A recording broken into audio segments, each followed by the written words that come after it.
I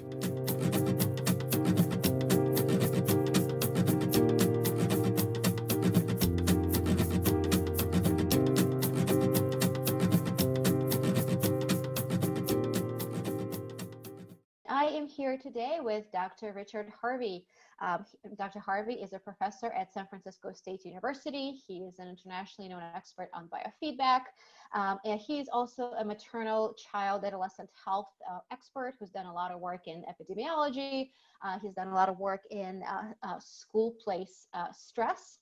One of his main interests is psychoneuroimmunology, meaning that he is looking at the way that the mind and the body, as well as the general context of the person, are all connected and influence each other to create the person's current state of health. And Dr. Harvey is also interested in regressive coping, the way that alcohol and drugs can sometimes play a negative role in our way of dealing with mental health issues. Dr. Harvey is an author of numerous publications, including the most recent one, the book called TechStress, which I will attest to personally is a really wonderful book. I have had the pleasure of reading it just in the last few weeks. It is full of wisdom and full of very practical advice for how we can use technology in a healthy and effective way for ourselves and our families. Welcome, Dr. Harvey. Thank you so much. It's terrific. I'm a product of my education that I was raised on the East Coast in New Jersey, Paterson, New Jersey, and family migrated to California. So I pretty much was educated in the California system. And also by way of background, I teach in a fairly rare program. It's in holistic health, and holism is looking at perspectives from many, many points of view. So whereas health, whatever that term means, can be thought of in a Western medical science, sort of drugs and surgery approach, our program also incorporates Eastern and global perspectives on health, Ayurvedic from India, traditional Chinese medicine from East Asian countries. There is naturopathic and homeopathic and a lot of paths, P-A-T-H, where the pathway, so allopathy is all paths. And in a historical perspective, in the time when people were using willow bark and for aspirin kind of things and herbal medicines, the Western pharmacy was the experimental and or complementary technique of its era. So that was the alternative approach. My background has included a diverse variety of contexts and concepts, and that's what we're going to talk about today in relationship to TechStress. There is a history of the influence of technology on health and wellness. So for example, repetitive strain injuries, RSI, was a term way back when I first got a project that looked at, among other things, the types of injuries that would be occurring from overusing, let's say, a keyboard for a long period of time. Carpal tunnel syndrome is an example of one of those technology-associated overuse problems. And so to coin TAO, or Tau syndrome, technology-associated overuse, is about not things like the keyboard overuse, where you might a strain in your wrists, but it's all of the types of overuse. That's the eye strain and the neck strain and the shoulder strain and all the other aches and strains. And I said strain and pain to make a differentiation, that there's a continuum. And what's raised are questions about what are those lacks of awareness that make it difficult for people to slow down and or to stop when they're in the middle of overusing the technology. So for example, it takes about 10 grams of pressure, a small amount of pressure, to press on the keyboard. Now, typing along, and all of a sudden your boss walks in, your parent walks in, your teacher walks in, and now pounding down with 100 grams of pressure, 10 times more than you need to actually move those keys. That excessive effort, that more than you need, is along the lines of a fancy word called dysponesis. Now, of course, that's not a term that we use in everyday language, but you think of an old Greek translation of the word ponies, P-O-N-E-S, which is equivalent to roughly work, ponies, work. And ponesis is exertion, P-O-N-E-S, P-O-N-E-S-I-S, ponies and ponesis, work and exertion. If you add a d in front of it, you get a concept of overwork or excessive effort or overexertion, something along those lines. So the lack of awareness of this overexertion is more the framework rather than a specific symptom, meaning sore wrists. There's one called mouse lump where you're typing, and now if you use a wide keyboard and it's extra wide, you're going to unintentionally place your mouse pad, say, to the right of your keyboard. Now we're walking around with our hands over to the right. We're sort of lopsided. You're going to get a lump over here, or you're going to get, your finger keeps, oh, I'm going to pause over the keys. Do I click yet? Do I click yet? And that excessive effort, you're holding your muscles tighter. And that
Hey, Zoom kicked you out, huh? Or yeah, internet kicked you out, something.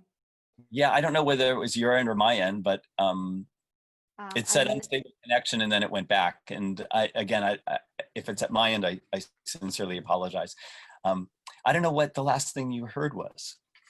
So you're talking about excessive effort and holding the muscle in a certain way. So maybe we can pick up there, and we'll try to edit those things back together. Yeah. So I think this time around it may have been your internet, because when it's mine, it kicks me out. It doesn't kick the other person out.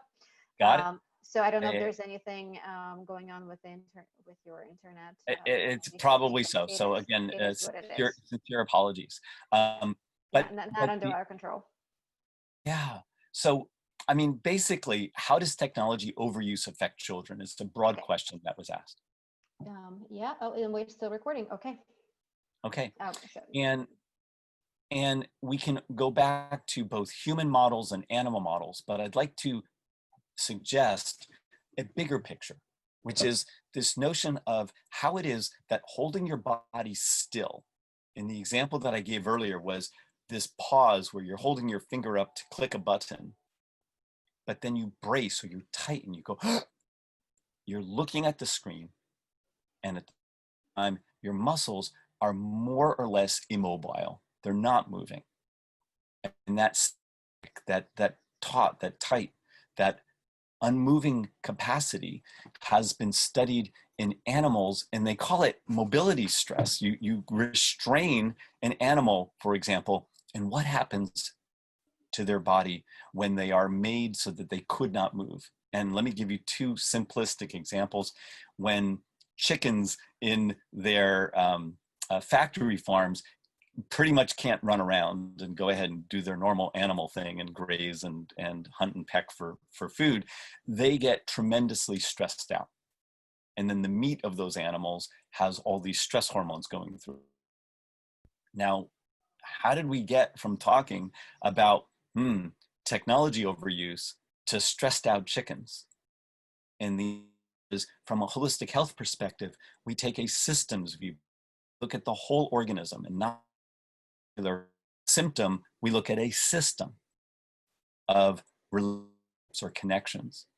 If we look at I just got a sign, it said unstable. If we look at lack of mobility in the human world, we can look at astronauts. Astronauts are literally strapped down into a chair. And for long periods of time, what happens when that immobility accumulates different types of stress hormones? Because mammals are meant to move.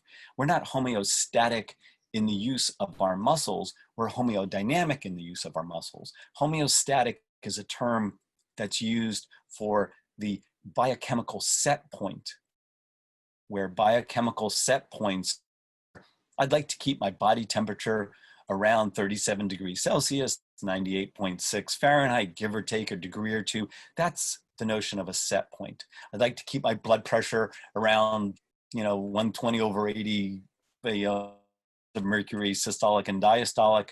That's a set point, give or take, 5 or 10 millimeters of mercury.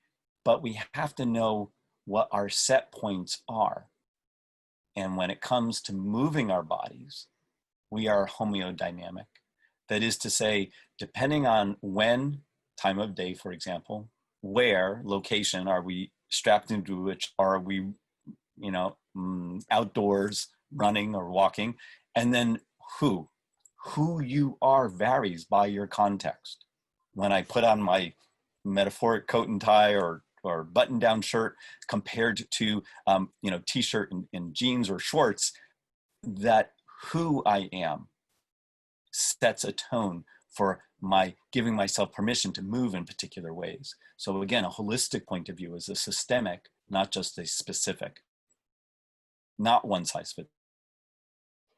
And going back to, again, this immobility stress is very likely when we impose unintentional constraints on our movement with the equipment that we establish.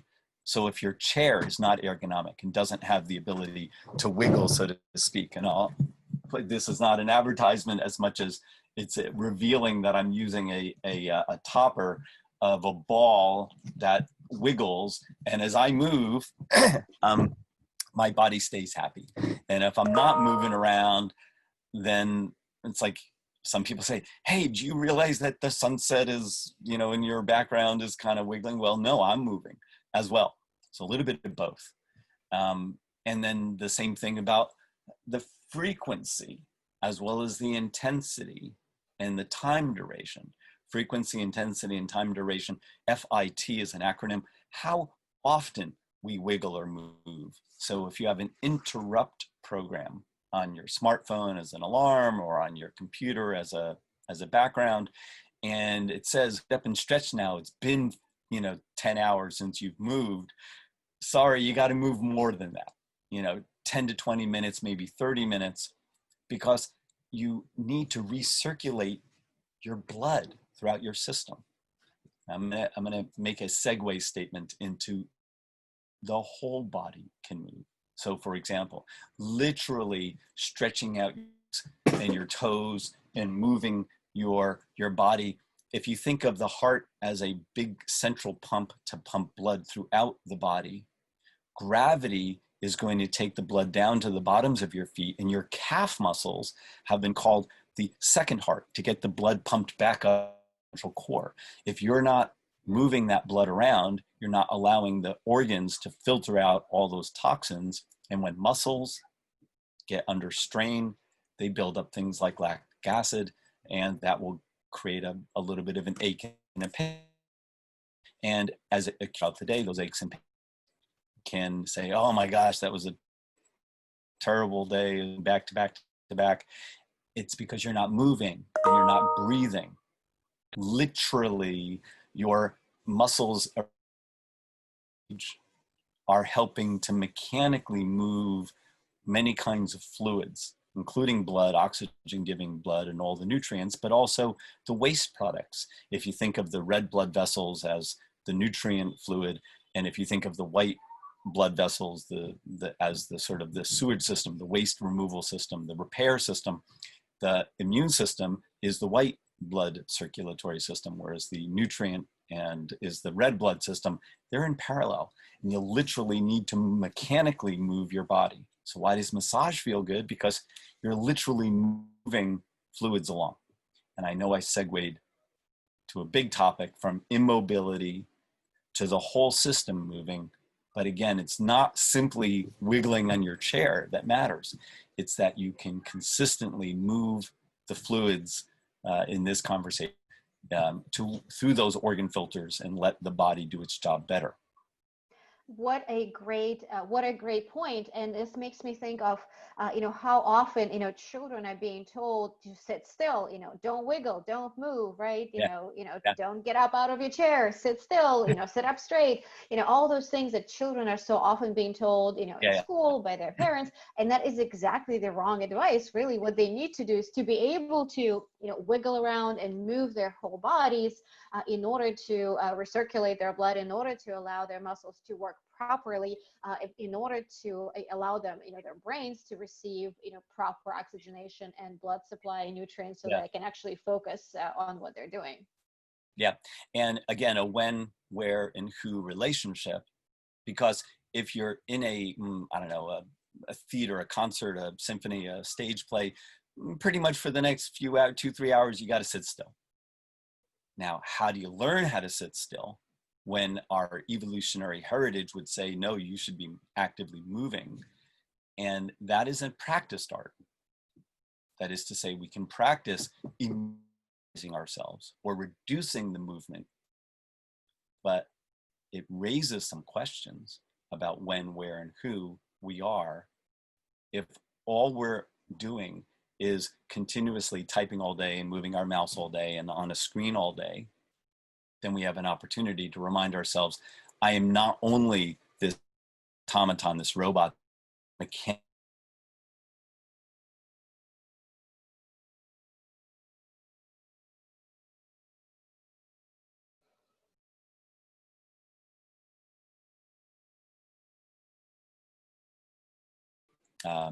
Stopped because I hit a pause. I'm not sure if you can. There you are. Yep, you froze for Good. a little bit, but you're back. Yeah. And again, what's raised is a question about not that there's an influence on our body, but rather how we recover. That our body experiences stresses and strains of various kinds, partly the strain that comes from constraint, that is to say, being less mobile or less moving. It's how we recover. And if you think about, and this is an activity that both Erik Peper and I do very commonly, and I'll just add a little bit of some science to it. If you hold your arm out and just hold it there for roughly 30 seconds, or in this way, against gravity, you'll start feeling some strain in your muscles. And you just hold it still, you'll start feeling the burn, so to speak, after relatively short periods of time. And the question, and there's an answer. And if you put your arm down now all of a sudden that strain, that burn, that experience subsides, goes away. And what you've allowed is that blood flow to return. So if we think of two different muscle types. One type of muscle is a fast moving muscle called fast twitch. And it gets resupplied with blood roughly, very, very rapidly. And the fast twitch types start fatiguing in roughly 30 seconds, and another type that's very close, about 3 minutes. So within 30 seconds to 3 minutes, you're going to start getting your nerve endings squawking at you saying, hey, I need to move here. I can't be static for very long. Now there's a completely different muscle type that takes a very, very long time to fatigue. And let me make a simple analogy to red meat and white meat on chicken, for example. The white meat is a faster twitch type of muscle fiber. And by the way, they're in parallel, they're right next to each other, they're about equally distributed in bodies. And the white meat has to be replenished with fuel, so to speak, to use that analogy, more rapidly, 30 seconds to a few minutes before it starts fatiguing. Whereas the red meat takes many, many hours to be fatigued or to be strained, so to speak. And you can stand on your big leg muscles, skeletal muscles, for hours and hours and hours without much of an effect. So what's raised are, how is it that we can differentiate between the types of strain on our fast twitch versus our slow twitch muscles? So for example, when you're holding your mouse and you're pausing your finger above it and you hold this little finger, you have two different kinds of muscles there. And it's those ones that we need to replenish with fuel, so to speak, more rapidly, that are gonna be strained. Unfortunately, our brain chemistry overrides our sense of discomfort, sometimes to the point of injury. That is to say, we can override our impulses. And chemicals is a little bit more of a technical lecture, but I'll simplify. I'm going to go back to an evolutionary past when people were living in caves, and when something is dangerous outside, we might go, we tighten, we brace, we hold our breath, we hold our muscles tight so that our sense organs, our hearing and our vision, can orient and pay closer attention to the potential life-threatening danger around us. And for that brief, we're tense, when we're tight, when we're holding our breath, when we're holding still, the chemistry that allows us to survive in the short term, temporarily, includes pain, release of chemicals, analgesic chemicals. And then the next phase, as opposed to bracing, tightening, freezing, we go to a resistance of, we need to yell and scream and pound our chests, get away from my cave, get out of here, whether it's a predator or an enemy of some kind. We're resisting, so to speak. And then the last piece is this abstract fight or run away because they're too big, they're going to eat us or kill us. And then another set of that same chemical, or chemistry rather, set of chemicals that's released to relieve our pain when we're under extreme circumstances, that relieves our pain so we don't want to pay attention to our wounds, to our injuries, to our fighting discomfort, because we need to survive. So it's pushing us beyond that point. So now let's go to the modern jungle. And the typical response is shoulders to the ears, because if we think about big bones protecting the core organs, we tuck in even your knees to your chest. That's very adaptive and protective. So our tendency is to sort of pull in. And now we get sore neck and shoulders, no matter what we're doing, as a natural protective reaction. And then the next step will be, oh, how often do you get to tell the boss, get out of here, you bother me, to move away from the area? And then do we really have fist fights, and maybe in a bar, but not that often either, per se? And we get to run away only at lunchtime and at 6 o'clock. So now what's raised are questions about our evolutionary past and the chemicals that are there to be supportive of a system in an emergent or an emergency way, but now in a long scenario. And so we're raising questions about the things that work well for us under certain circumstances. And by the way, everything that I'm describing very abstractly has been outlined by many, many others. I take no credit whatsoever for any of these fight, flight. And there's one more piece. It's called Tend and Befriend. Forging alliances, building coalitions and connections with others is so vitally important, especially in school play settings with little kids. The notion of peer pressure, come on and fight. No, I don't, it's not good for me. I don't care if you hate me, I'm not gonna go. Or if you're drunk, I don't care if, I have to walk home. I'm sorry. I need to know that I know who I am. I know that I matter. I know what matters to me. I know that I'm important. I know that my life is more valuable. I know that your impression of me is temporary. I know that I can take stretch breaks, even if I look silly from your point of view, but from my point of view, I feel myself safe and healthy.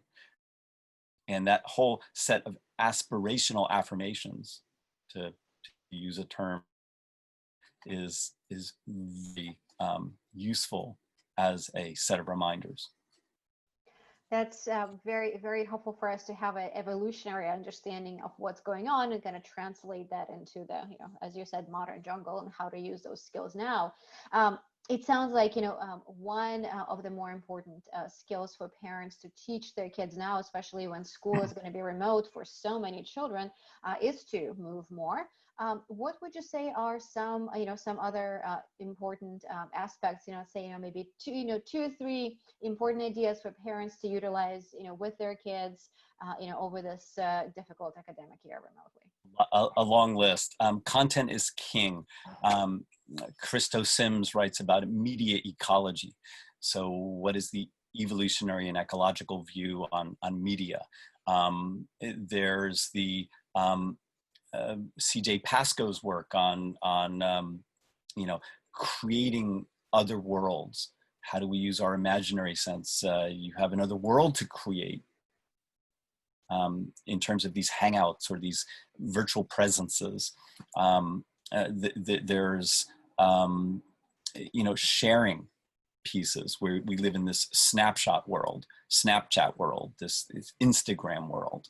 And how do we think about what the picture says? Pictures tell 1,000 words, but be a composer, be a thoughtful user of the tools and technologies. Again, how it is that we're networked, and our notion of public culture versus private and or intimate space need to be considered. When, where, and who is the abstract set of categories. What time of day literally will vary for our biological rhythms, going back to a traditional medicine and Ayurvedic Indian perspective on an organ clock. So the best way to talk about an organ clock is if you eat a piece of meat or a hamburger or steak early in the morning, it has a long time to digest that meat. If you put that same meat on your belly at past midnight or 2 a.m., it sort of sits there and doesn't digest. So when you do things matters a lot. And that's the organ clock metaphor. Different times our systems are primed for various kinds of concepts. If you have a report develop, well, you have to do some reading, finding out your best time to do reading, which is non-trivially easy. We didn't evolve to read or to write. So when you do your best reading is different than when you do your best writing. And when you do your best editing, sometimes is late at night, because you can use the spell checker and Grammarly and other tools out there. You don't have as many brain cells late at night for some people. And if you're just the opposite, if you're the night owl person and your brain only wakes up to read, write, and then you do your editing at noon when you're groggy and you wake up. But finding out when matters a lot.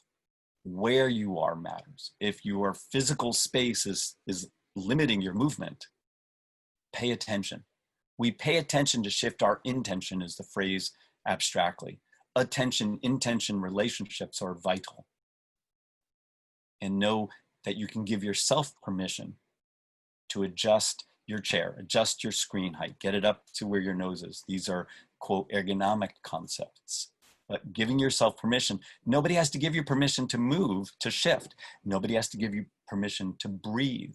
You can extend your breath literally longer than it is now. And again, the concepts from the biofeedback world include this synchronization between, say, our circulatory system, our heart, and our respiratory system, our breathing.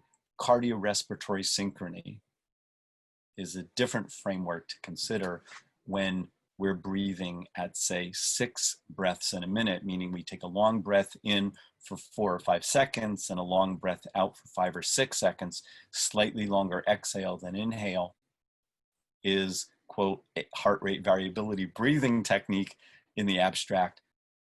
But it reminds us that we can influence our own space without any permission. Giving yourself permission is the next piece. And then change your diet.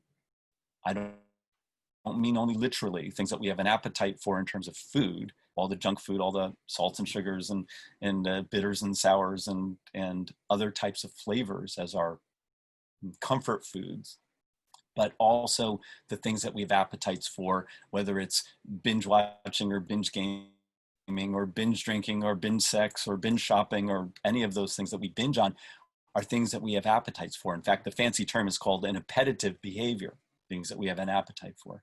So how do we turn down the volume, down the intensity, turn down the frequency, the intensity, and the duration on our own? Because our idea, as opposed to our parents wagging our fingers at us, you better turn that thing off. If we start doing, then it's our idea.